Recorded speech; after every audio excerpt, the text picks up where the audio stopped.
Good morning. It is Saturday, June 15th, I think. 8:36 in the morning.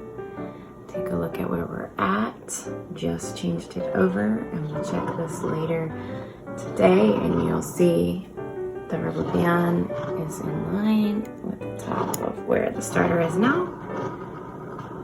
And you will see where it's at by this evening.